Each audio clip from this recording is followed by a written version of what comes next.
जिन्होंने लूटा उत्तराखंड को हमारे, उन लफंदरों की तलाशी कोई नहीं लेता। सही बात। गरीब लहरों पर डंडे बरसाए जाते हैं, समुद्र की तलाशी कोई नहीं लेता। वाह वाह, आप सही बात। तो संजू भाई है, संजू भाई आप जरा जनसभा को संबोधन करेंगे, बताएंगे जरा कि आज भ्रष्ट सिस्टम किस तरह से हो रहा है। भारत माता की जय। तो पहले मैं कुछ क्वेश्चन है आपसे, प्रश्न। ये भारत कौन सा देश है, किसका देश है? हमारा देश है ना? ये गांव किसका है? और ये क्षेत्र किसका है? और जो यहाँ पे हॉस्पिटल हैं वो किसके हैं? हमारे हैं। तो हमारे हॉस्पिटल में हमसे तानाशाही कैसे चल सकती है? यही तो है मजबूरी।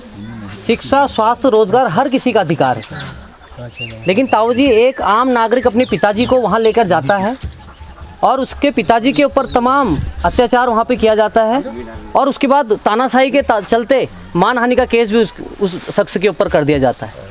तो ये कहीं ना कहीं गलत है या सही है? गलत है। और सोचने समझने वाली बात यह है कि वो जो सिस्टम में जो ऐसे अधिकारी, भ्रष्ट कर्मचारी रखे हैं, वो आज भी नौकरी कर रहे हैं। हमारे वहाँ क्या होता है, कई बार आपने देखा होगा ना, कोई हमारे यहाँ कुछ गलत काम करता है उसको सीधे जेल कर देते हैं। कर देते नहीं कर देते? कोई कुछ किसी की हत्या करता है या कुछ करता है, कहीं ना कहीं उसको जेल कर देते हैं। लेकिन एक सोचने समझने वाली बात यह है कि मोहित भाई ने तो अपनी आवाज़ कैमरे के माध्यम से, अपने माध्यम से पूरे उत्तराखंड को जगाया नहीं जगाया। आज हम सब लोग यहाँ पे मौजूद हैं तो कहीं ना कहीं मोहित भाई ने हमको जगाया। और ये जगाने का फायदा क्या है? क्या फायदा है?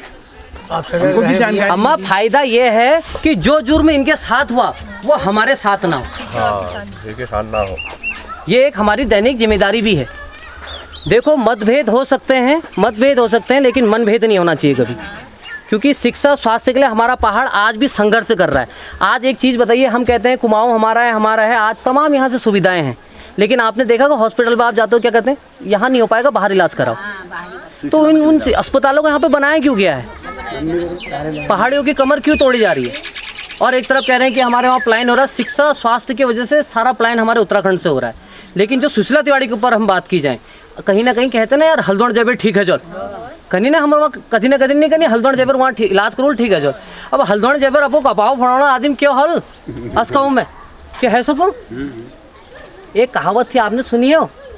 अब वो कहावत आज यहाँ पर लागू हो रही है। अन्यर्ग देख बेर उजाव डराणो, मूषक देख बे बिराव डराणो, मूषक पोथिल बिराव बेटी ठुल, वक्ता तेरी बलेलुल, वक्ता तेरी बलेलुल। तो हम एक गलत दिशा को जा रहे हैं, और ये गलत दिशा दशा हमारे भावी उत्तराखंड के लिए बहुत गलत होने वाला है। तो एक हमारी जिम्मेदार नागरिक, क्योंकि मेरे को बहुत ज़्यादा अच्छा लगा यहाँ पे कि हमारे बुजुर्ग लोग हमारे साथ ज़्यादा कनेक्टेड है। क्योंकि ताऊ जी कि फ्यूचर में कभी क्या होता है ना कि समय हर किसी का साथ नहीं देता, और मुश्किलें ऐसी होती हैं क्योंकि समस्या होती है। जो समस्या ना, कई लोग ऐसा कहते हैं कि आपके गाँव में होता है एक दिन में 2 शादियाँ नहीं होती ना कई गाँव में। ये पहली रीत हुई थी हमारे पहाड़ एक दिन में 2 शादियाँ एक गाँव में नहीं होती थी। तो वो उसके पीछे जो विचार थे वो क्या थे कि हम एक दुल्हन को अपने वहाँ से विदा करें तो खुशी खुशी पूरा गांव उसको भेजा दें। तो उसके पीछे एक रजामंदी रहती थी सभी ग्रामीणों की, और कि हम उसको सम्मान दे पाए। लेकिन आज तमाम समस्याओं के कारण हमारा पहाड़ जूझ रहा है, जो कि बहुत बड़ी समस्या है। आज मोहित भाई ने आवाज़ उठाई है, हमारा एक संकल्प होना चाहिए कि हम मोहित भाई के साथ तन मन धन से खड़े रहें, क्योंकि ये पीड़ा मोहित भाई की नहीं है, ये पीड़ा पूरे पहाड़ की है। और अगर ये पीड़ा पर अगर हम दब जाए ना तो क्या कहेंगे हमसे वहाँ हल्द्वानी वाले? कुछ देसी डॉक्टर वहाँ पे आए, हमसे क्या कहेंगे? वो पहाड़ी तो दब गए। और एक पहाड़ी 100 पे भारी होता है, ये बात हमने उन्हें दिखा देनी चाहिए। अभी कहावत आ गई, जिन्होंने लूटा उत्तराखंड को हमारे, उन लफंदरों की तलाशी कोई नहीं लेता। सही बात। गरीब लहरों पर डंडे बरसाए जाते हैं, समुद्र की तलाशी कोई नहीं लेता। वाह वाह, आप सही बात। बहुत बढ़िया, बहुत बढ़िया। हाँ ठीक है कि एक बात कह दी आपने, बहुत बढ़िया, बहुत बढ़िया बात कही ताऊ जी ने। दूसरा, आज हमारे खाली गांव में देख सकते हैं हम, जैसे गांव में आए हैं आज केवल बुजुर्ग ही बुजुर्ग हैं, क्योंकि युवा भाई हमारे रोजगार करने या तो देश में है या प्रदेश में है। वो भी कोई दिल्ली गया, कोई बम्बई गया है, कोई बेंगलोर गया है। आज हमारे वहाँ रोजगार नहीं है, हम लोगों को कोई दिक्कत नहीं हुई, हम लोगों के वहाँ शिक्षा व्यवस्था ठीक नहीं है, हमें कोई दिक्कत नहीं हुई। लेकिन सबसे बड़ा क्या, स्वास्थ्य। आदमी जीने के लिए क्या अपना इलाज तो कराएगा ही, पाँव हमारा चोट लगी क्या कराएगा? इलाज। लेकिन हमको आज इलाज से भी वंचित किया जा रहा है। इलाज करने हम जाते हैं तो हमको या तो वहाँ लूटा जाता है, या फिर हमको वहाँ पे बिल्कुल कोई हमारी तरफ ध्यान नहीं दिया जाता है। और हम लोग के पास इतने पैसे नहीं होते हैं। अगर आप प्राइवेट कोई भी अस्पताल में चले जाओ, अगर आप शुरू में जाओगे तो आप खर्चा पूछोगे ना, तो 5 लाख से नीचे आपको कोई सीरियस स्टेट में नीचे इलाज नहीं बताया जाता। तो क्या हम लोग की औसत है कि हम 5 लाख रुपए उनको दें? आदमी या तो कर्ज गाड़ेगा फिर यह जैसा करेगा। हम सोचते हैं कि सरकारी अस्पताल में चलो ठीक हो जाएगा, लेकिन सरकारी अस्पताल में क्या हो रहा है देखो आप, तमाम लोग देख ही रहे आप, जो मेरे साथ में हो रहा है ये सबके साथ में होएगा। आज मेरे साथ तो चलो मैं एक जागरूक इंसान हूँ, सोशल मीडिया में मेरे काफ़ी तमाम फॉलोअर हैं, वो भाई बोल रहे हैं कि चलो आपको जितना पैसा लगा हम लगाएंगे और आप भगवान की दया से मेरे ऊपर आशीर्वाद बनाए। लेकिन जो व्यक्ति जिसकी पहचान ज़्यादा नहीं है, गांव का सीधा साधा आदमी है, जिसको कोई पूछता नहीं है, वो इलाज कराने जाएगा तो उसको तो वो अंदर बंद कर देंगे, उसको कोई निकाल भी नहीं पाएगा। हमारे तो साथ तो लाखों खड़े हैं, लेकिन आप लोगों के साथ में, इन गरीब लोगों के साथ में कौन खड़ा रहेगा। हमारा बेटा तो नौकरी कर रहा है दिल्ली में, मैं भी नौकरी कर रहा था वहाँ पर, हमको छेड़ा गया और ज़बरदस्ती उत्तराखंड में वापस लाया गया कि आपके ऊपर केस कर देते हैं। हम भी अपनी नौकरी कर रहे थे, मैं मध्य प्रदेश में नौकरी करता हूँ, मैं भी होटल में ही काम करता हूँ, लेकिन आज हमको छेड़ के उत्तराखंड में, अब हम उत्तराखंड में आ गए तो हम लड़ेंगे अपने सभी गरीब जनता के लिए लड़ेंगे। हम उनको उनका हक दिला कर रहेंगे ताकि कभी भविष्य में किसी गरीब के साथ मेरी तरह वो न कर पाए। बहुत बहुत धन्यवाद। मैं मोहित भाई की इसी बात को थोड़ा सा जोड़ना चाहूँगा। आप सब लोगों को थोड़ा सा अटेंशन चाहता हूँ मैं कि आप एक चीज़ बताइए, जिस तरीके से प्रकरण हमारे सुशीला तिवारी हॉस्पिटल में हो रहे हैं, क्या आप लोग वहाँ इलाज कराने जाएंगे? कोई नहीं जाएगा डर के मारे। कोई जाएगा सुशीला तिवारी अपनों का इलाज कराने? डर के मारे कोई नहीं जाएगा। जब आदमी का स्वास्थ्य खराब होता है ना, तब वो पैसा नहीं देखता। कई लोग पहले आपने देखा होगा ना, कहीं लगान फगान जो खेतों के होते थे, तो वो इसी तरीके से होता है कि स्वास्थ्य खराब में लोगों को अपना खेत बेचना पड़ता था, अपनी ज़मीन बेचनी पड़ती थी। लेकिन स्वास्थ्य संबंधी जो भी हमारी बीमारियां होती है उसमें कोई अब पैसा नहीं देखता। लेकिन सुशीला तिवारी पे क्या हमारा विश्वास है? आप विश्वास खत्म हो गया लोगों का। वो तो हमारे प्रशासन की क्या जिम्मेदारी बनती है और अस्पताल स्टाफ की क्या जिम्मेदारी बनती है? हमारे नैनीताल जनपद के तमाम स्वास्थ्य विभाग के जो कर्मचारी, उनकी क्या जिम्मेदारी बनती है कि वो विश्वास टूट ना पाए। जब तुम्हारी मेरी लड़ाई हो जाएगी तो हमारा तो विश्वास वैसे ही खत्म हो गया ना, कि हमारे जो मोहित भाई के साथ हुआ कल वो हमारे साथ भी हो सकता है। कोई बड़ी बात तो नहीं है। चलो मोहित भाई जागरूक हैं, इनका सोशल मीडिया में काफ़ी अच्छा है, तो इन्होंने अपने को न्याय पा लिया, लेकिन कल ये हमारे साथ होगा तो क्या हम उस चीज़ को झेल पाएंगे? तो ये हमने आवाज़ इसलिए उठानी है कि हम विश्वास को टूटने ना दें।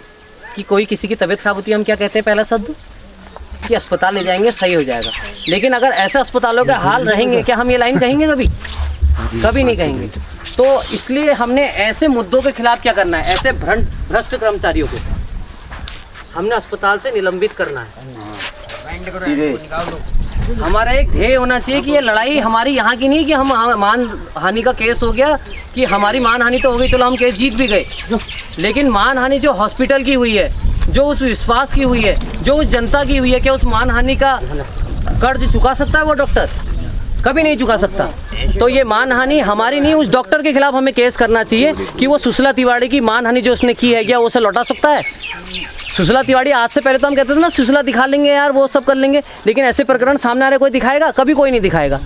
तो मेरा निवेदन है अस्पताल परिसर से भी कि वो ऐसे भ्रष्ट कर्मचारियों को निलंबित करे और सामूहिक तौर पर माफ़ी मांगे कि ऐसे प्रकरण हमारे स्वास्थ्य संबंधित कोई सामने ना आए। बाकी अम्मा, आप सब लोग यहाँ पर मौजूद हो, अपने अधिकारों के लिए हमेशा जागृत हो, आपको कोई नहीं उठाएगा। आपने देखा मुर्गा जब सुबह जगाता तो लोग आजकल क्या कर रहे हैं उसके साथ? सब गर्दन काट देनी, कर देनी नहीं कर देनी। तो हमने क्या करना है, मुर्गा तो बनना है लेकिन गर्दन काटने वाला मुर्गा नहीं बनना है। अपने अधिकारियों के लिए हमेशा जागना है। जैसे कभी भी कुछ भी हो रहा है, किसी के साथ भी संकट आ रहा है, आपने सबसे पहले बड़ा भाई की तरह उसके साथ खड़ा होना है और तभी हम पहाड़ियों का भला हो सकता है। आज काफ़ी बहुत ज़्यादा अच्छा लगा, आप सभी लोगों ने हमारे मोहित भाई को प्रेम दिया और ये एक गर्व वाली अनुभूति है कि आप लोगों ने अपने गांव में बुलाया, एक नया इलाका देखा भी जाता है। और सबसे ज़्यादा अच्छा इसलिए लगा कि आप सब लोग मध्यम परिवार से हैं और आप लोग इतने जागरूक हैं कि आपने एक स्वास्थ्य सुविधा के लिए जो आपने कदम उठाया है, ये कदम, पहला कदम जो हमारा सुशीला तिवारी की ओर को बढ़ेगा, ये आपके कदम होंगे। तो आप भी बहुत सौभाग्यशाली हैं। और मैं अधिक ना कहते हुए अपनी वाणी को विराम देता हूँ, लेकिन हमारे ताऊ जी ने एक शायरी सुना दी थी।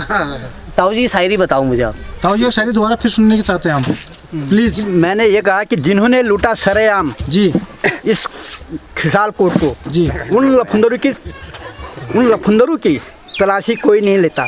गरीब लहरों पर डंडे बरसाए जाते हैं पर उन चट्टानों की तलाशी कोई नहीं लेता। वाह वाह वाह, बहुत तो आपको एक बात बता, क्या कहते हैं, माटी तेरी कश्ती के तलबदार बहुत हैं। वाह, माटी तेरी कश्ती के तलबदार बहुत हैं, इस पार कुछ उस पार बहुत हैं। जिस शहर में खोली है तूने शीशे की दुकान, उस शहर में पत्थर के खरीदार बहुत हैं। वाह वाह वाह, बहुत बढ़िया, बहुत बढ़िया। पत्थर के खरीदारों के शहर में हमने शीशे का मकान बनाया है, तो उनसे बचना तो पड़ेगा ही। बहुत बहुत धन्यवाद, बहुत बहुत।